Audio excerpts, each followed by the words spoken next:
چې هر سړی ځان امیر بالمعروف جوړ کړي. که 15 کسه لري، که 10 کسه لري، که پر هر څو خلکو باندې مسلط وي، هغه چې ځان امیر بالمعروف جوړ کړي. پر خپل ځان یې متوجه شي، خپل ځان ته یې متوجه شي او انډیوالانو ته یې متوجه شي. لمونځ کوي نه کوي، سوځګر کوي نه کوي، فحشا کوي نه کوي، منکر کوي نه کوي. په دغه شکل باندې دې ته متوجه شي. دا ټول سم په د هغه خبره سمېږي. دا ټول سم په د هغه خبره باندې سمېږي. که څوک مسلمان وي بس یې پرېږدي، د زړه په غوږ یې واوري او خپل نیت ورته صفا کړي او که په بدو اعمالو اخته شوی یا اخته دې توبه وکاږي.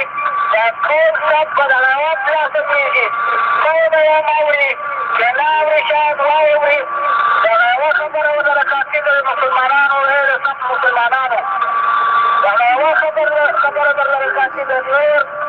نور بد اعمال باید ونه شي په لاست کښې او هر سړی د خپلو انډیوالانو تشکیه وکړي چې څوک څنګه دي، څوک څنګه دي، د کومه ځای راغلی دي، څنګه را سره انډیوال دي، تېر کول پخوا. دا دوې خبرې دي، دا دوې خبرې د عمل باندې جارې کړي. داسې مه کوئ چې نفس واوره افلانۍ نشته سم نو زم نه سم یم. دلیل په رجالو نه ویل کېږي. د آخرت په ورځ باندې په بل چا باندې دلیل نه ویل کېږي چې هغه نه و سم نو زم نه شوم سم. دغه خبره ده ډېره ضروري ده. د شلو خبرو نور ده. دا یې عملي کړئ. چې نه عملي کوئ د خدای په عذاب اخته شئ انشاءالله ودا خباسي هم په دنیا کښې هم په آخرت کښې. او که مطالعې ته عمر لري یا نه شئ عملي کولی چې موږ دغه اهل منکر وو، اهل فساد وو، اهل شر والا چې وو، هغه پرېږدئ، خپل یې کار پرېږدئ. که حسین دغسې کېږئ، حسین جهاد روا کېږي، نو بیا سن جهاد هغو خلکو سره کله روا کېږي. نو دغه د خدای وجل ته متوجه شئ. د خدای تعالی دین ډېر زهیر دی، د خدای رسول ډېر زهیر دی، الله زهیر دی. څه کوئ اعمال سم کړي.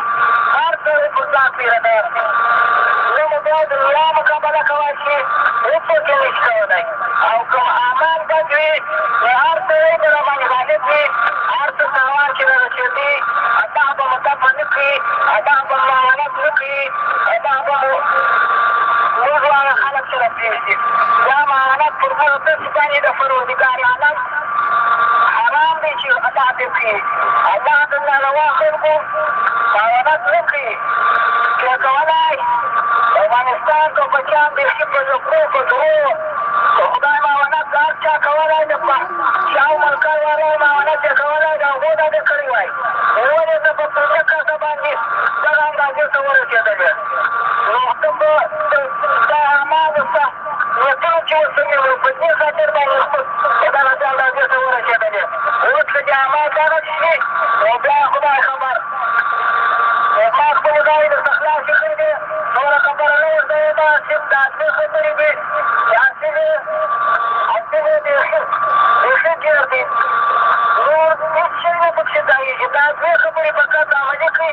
دا سب به صفا شي. د سب په صفایي کښې به جهاد وبلل شي. که محققو جهاد به وبلل شي. د مسلمانانو حقوق به نه ترفېږي، ظلم به نه کېږي، د فحشا او منکر مخنیوی به وشي. نور مو وخت نه ضایع کومه. دعاوې راته کوئ، دعاوې درته کوم. الله مو منځ ده. السلام علیکم ورحمة الله وبرکاته.